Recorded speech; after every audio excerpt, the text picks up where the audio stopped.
What up, y'all? You're listening to Sports Talk with Tropp, and I'm your host, Katie Tropp. Well, before we get into things, I did want to let y'all know that there will not be a show on Monday because that is my birthday, and I will actually be in Las Vegas, tearing it up as people do on their birthday. Actually, nah, I won't be tearing it up. I'll be smoking it up, but there will be no show Monday, but I will be back next Friday for a new show. So let's get into the NBA playoff picture, because we are only about 2 weeks away from the beginning of the NBA playoffs, and I mean, it's pretty much set.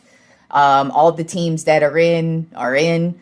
It's just really a matter of seeding and really where everybody's at. But right now, this is how the Western Conference looks. Right now, the number one overall seed remains the Oklahoma City Thunder with a regular season record of 61-16. Then the number two overall seed is the San Antonio Spurs with a regular season record of 59-18. Then the Lakers are in at number 3 seed right now at 50-27. Number 4 seed is the Denver Nuggets at 49-28.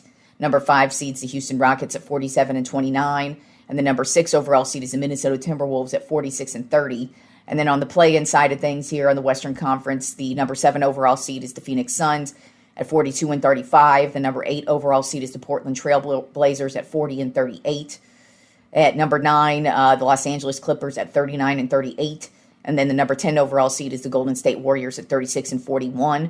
So that is how the Western Conference is looking. And then the Eastern Conference, number 1 overall seed is the Detroit Pistons at 56-21. And I mean, they still keep on rolling with no Cade Cunningham. So that's exactly what they need before they hit the playoffs to just show the world that they are still the best team in the Eastern Conference, even without their superstar player. Then at the number 2 overall seed in the Eastern Conference is the Boston Celtics at 51-25. Number 3 overall seed is the New York Knicks at 49-28. Number 4 overall seed is the Cleveland Cavaliers at 48-29. Number 5 is the Atlanta Hawks at 44-33. Number 6 overall seed is the Philadelphia 76ers at 42-34. And then right now, the play-in side of the Eastern Conference looks like the number 7 overall seed is the Toronto Raptors at 42-34. Number 8 overall seed is the Charlotte Hornets at 41-36. Number 9 overall seed is the Orlando Magic at 40-36. And the number 10 overall seed is the Miami Heat at 40-37. So that's how we're looking right now in the with the playoff standings the playoff seedings as it goes right now. Like I said, those are all the teams in. All 10 of those teams are for the Eastern Conference and Western Conference right now. That's the way it's looking. Like I said, it's just a matter of seeding over the next couple of weeks. I kind of feel like the Thunder and the Pistons have the number 1 overall seeds locked down, and then beyond that, it's might get shuffled a tiny bit. But overall, I think it's all going to be the same. All right, so moving on to the big deal this weekend is the Final Four matchups in college basketball. This is for everything. We've got 2 big, really good matchups as well. The first matchup is between UConn versus Illinois. Shockingly, Illinois is actually a 1.5-point favorite. I feel like statistically, these are pretty equal teams, and they both play well offensively. They both play well defensively. When you really look at them statistically, they pretty much mirror each other. But I kind of feel like, is UConn burnt out from that big game that they had against Duke? I mean, they were down. They made a huge comeback, and then they just had the big win, and sometimes that can deflate your tires heading into the next game, and I really won't be surprised if that's what happens in this game. I feel like Illinois is coming in really strong, playing really excellent basketball, and they just really know what they're doing. And like I said, I kind of feel like UConn might be burnt out from that last game, so I've got Illinois winning this one. And then the second matchup we have is probably going to be better than whoever we have going up against each other in the championship game, because these are the 2 top teams in college basketball for sure.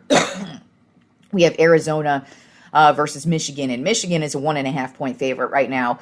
And I mean, statistically, Michigan really just towers over Arizona. I mean, Michigan is just a damn good team, offensively, defensively. They are just they're probably the most complete team in college basketball, and really showing it. Now, I picked Arizona to win it all, so I'm going to go ahead and stick with Arizona in this matchup, but I really wouldn't be shocked if Michigan wins this one.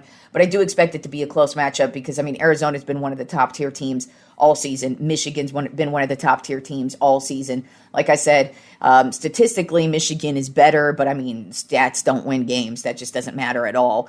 really, when it's all said and done. But I just feel like Arizona's going to step it up. It's going to be a close matchup, but I've got Arizona winning this one. And so my championship right now is looking like Arizona versus Illinois. So we'll see what happens with the Final Four matchups on Saturday night. And it's actually been a really solid week of baseball to start the season. I mean, rookies have been flying out of the box, just having great seasons to start. We've got catchers. I don't know what's going on with catchers this year. It's not just Cal Raleigh. There are so many catchers right now that are just showing out that it's really difficult to even just pinpoint one of them. And then we've got some great pitching as well. We've already had our first complete game shutout of the season. So let's get right into the week of baseball.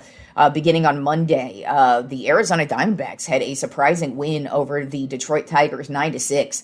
And Mike Soroka pitched a gem for the Arizona Diamondbacks. He actually had 10 strikeouts and had an immaculate fifth inning. And if you don't know what that is, that just means he struck out every single person that he faced. All of his pitches were strikes. He faced 3 batters, strike, boom, strike, boom, strike, boom, and he's out of there in the fifth inning. So just a great game for Mike Soroka. Corbin Carroll had a home run and 4 RBIs. So it was a big night for the Arizona Diamondbacks and a big win over the Detroit Tigers. Then on Monday night, the Seattle Mariners got a big win over the New York Yankees 2-1. Cal Raleigh actually had the game-winning single. So like I said, catchers be having great seasons so far hitting. As a matter of fact, Cal Raleigh has not had a good year so far. That was basically his big hit of the season so far, and he definitely needed it. But their starting pitcher, Castillo, he pitched a gem, had 7 strikeouts in 6 innings pitched, and got a big win for the Seattle Mariners against the Yankees. Then on Tuesday, the Phillies debuted their new pitcher, Andrew Painter, and he got a nice win over the Washington Nationals 3-2. Painter went 5.1 innings pitched with 8 strikeouts in his debut. And Adolis Garcia and Schwarber both added in home runs in this one. And really solid, dominating performance for the Phillies. And, you know, they could definitely, they already have a solid pitching staff, but now that they got Painter in there, a guy who's been, unfortunately, battling through injuries over the last couple of seasons. That's why it took him so long to make his debut. But it was a nice, solid debut, and now it makes this Phillies starting pitching depth really, really good. Then on Tuesday night, the Toronto Blue Jays took down the Colorado Rockies 5-1, and Max Scherzer, the old dude, he just continues to tear it up. He went 6 innings with 4 strikeouts, and then Vlad Guerrero went 2 for 3 with an RBI. And the Toronto Blue Jays, man, their pitching is looking really, really good to start the season. They're scoring runs as well, but I mean, they're starting pitching. They've had Dylan Cease has had his first start. I think he had like 10 strikeouts. And Gosman, he had a great first start. So Scherzer adding in another great start to another solid, deep starting pitching rotation. Then the New York Yankees shut out the Seattle Mariners on Tuesday 5-0. This was actually their 3rd shutout of their 5th in their 5th game of the season, which is actually they've never done that before. They've just absolutely been dominating so far this season. And Max Fried, he came right out the gate and had another, he's starting the season off the way he ended it last year. He had 7 innings pitched with 6 strikeouts and an absolutely amazing, dominating performance from the Yankees over the Seattle Mariners. And then the Dodgers had a dominating performance over the Cleveland Guardians, 4-1. Shohei Ohtani actually pitched in this game, and he pitched the gem as well. He went 6 innings with 6 strikeouts and went 1 for 3 behind the plate as well. And Max Muncy had a home run and actually continued. I think he moved up to 3rd place in all-time Dodger home run leaders. So Dodgers continue to do what the Dodgers do, and that is get more and more wins and stack up V-runs. And then on Wednesday, the Atlanta Braves beat the Sacramento A's 5-1. Chris Sale, he was sick in this game, but it didn't matter. He went 6 innings pitched with 3 strikeouts, had a very solid game over the A's. Baldwin also went 2 for 3, added in 4 RBI as well. In a nice solid game from Chris Sale and the Atlanta Braves. And but the pitcher of the week ended up being Sandy Alcantara. Now, I said that the Marlins better watch out because pretty much the only thing they're going to have to talk about is when is he going to get traded. And this is why, because the Marlins beat the Chicago White Sox 10-0. But Alcantara actually pitched to Maddox, which means You pitched a complete game with zero earned runs, under 100 pitches, and he went 93 pitches in this one. Pitched a complete game, shutout, so no earned runs, and also seven strikeouts on this one. I mean, Sandy Alcantara has been one of the most consistent pitchers since he hit the league. That's why I put him on trade watch, because he's been on trade watch over the last couple of seasons. Last year was pretty much marred by injuries, so I kind of feel like that's why he ended up not getting traded. So I really won't be shocked if he gets out there, because he is one of the most solid, consistent pitchers he's had. This is his 13th complete game of his career, his 5th shutout of his career, and his 2nd Maddox pitched in his career. So that just goes to show you what kind of a pitcher he is. And if somebody is really desperate or just really wants to kind of complete a pitching rotation here, you want to pick up Sandy Alcantara, because he's obviously an ace. He's obviously just a really consistent pitcher when you get him out there. And he's pitching for a terrible ass Miami Marlins team. Even though they're starting the season off pretty hot right now, they're still the Marlins. And I pretty much expect us to be hearing about trade rumors with Alcantara all the way up until the trade deadline, as we have for the last 2-3 seasons now. But him pitching that gem, it only just bolsters his trade value. But we'll see what happens with the Marlins. All right, so moving on to my 2026 MLB season predictions. I was supposed to do this on Monday, but I didn't have a lot of time to kind of plot it out, so I just skipped it and moved it to today. So I'm going to go ahead and break down how I feel the postseason is going to turn out and who ultimately I think is going to win it all this year.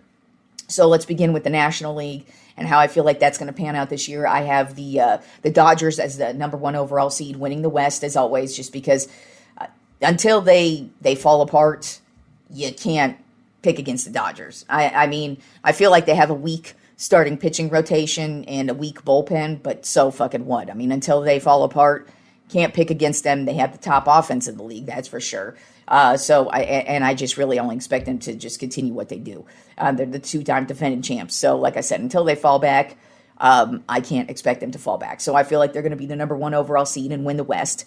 In the National League, I feel like the number 2 overall seed is going to be the New York Mets. I think they're going to win the National League East.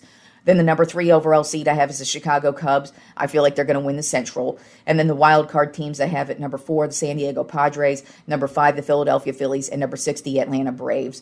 I just feel like all 6 of these teams have they have at least decent starting pitching. And if they don't have a great starting pitching rotation, they're really solid on the offensive side of the ball. They're also really good defensive teams as well. And they've just got a lot of depth on their rosters overall. And that's how I feel the National League is going to turn out. The American League, my number 1 overall seed I have is the New York Yankees. I have them winning the East. I feel like they only bolstered their roster this year, and so far, they've been the hottest team offensively. I mean, they've pretty much demolished every team they've played this year so far. And, their pitching looks great, and we still haven't seen Cole out there. We still haven't seen Rodon out there. And then they get Volpe back here. I feel like any day he's supposed to be back. So their roster is only going to get better. Then the number 2 overall seed in the American League I have is the Detroit Tigers. I have them winning the Central. And then the number 3 overall seed I have is the Texas Rangers. I have them winning the West. And then my wild card teams in the American League, I have the number 4 overall seed is the Boston Red Sox, number 5 the Kansas City Royals, and number 6 the Toronto Blue Jays. As you can see, I feel like the American League East is going to be as dominating as it's been over the last couple of seasons. Because you see that I've got the Yankees, the Red Sox, and the Toronto Blue Jays all in there. And that's just because I feel like they've got great depth at starting pitcher. I feel like the Red Sox are going to be one of the biggest surprise teams this year, along with the Kansas City Royals, because they have a lot of young guys, and I'm talking about both teams. They have some really young guys who I think are finally going to shine this year and really show out and start to fill into those expectations that we've been placing upon them for the last couple of seasons. I do feel like the Boston Red Sox have a better starting pitching rotation than the Royals, but the Royals are a team that's been known to make trades as well. So I wouldn't be shocked if the Royals are a team I've been talking about. Sandy Alcantara could be out there for trade. Well, I think he would fit right in with that Kansas City Royals rotation, but that's just me throwing that out there, obviously. But I just feel like there's the American League East is not only going to be a battle between all three of those teams, but I think definitely the wild card is going to be dominated by the American League East as well. So my National League wild card matchups I have is the Atlanta Braves versus the Chicago Cubs. And I have the Cubs winning that matchup. And then the Philadelphia Phillies versus the San Diego Padres. I have the Padres winning that matchup. Then my American League wild card matchups, I have the Toronto Blue Jays versus the Texas Rangers. I have the Blue Jays winning that matchup simply because of their playoff pedigree. Texas is kind of just new. They've got a lot of new players, new young players. And I feel like the Rangers are going to be a really solid team this year. And they've been playing really solid baseball so far to start the year. But I think once they hit the playoffs, the Blue Jays are going to show them that our veteran presence and our playoff pedigree is going to come into play, where you guys are just young and still got to learn. And then my second American League wildcard matchup I have is the Kansas City Royals versus the Boston Red Sox, and I have Boston winning that matchup.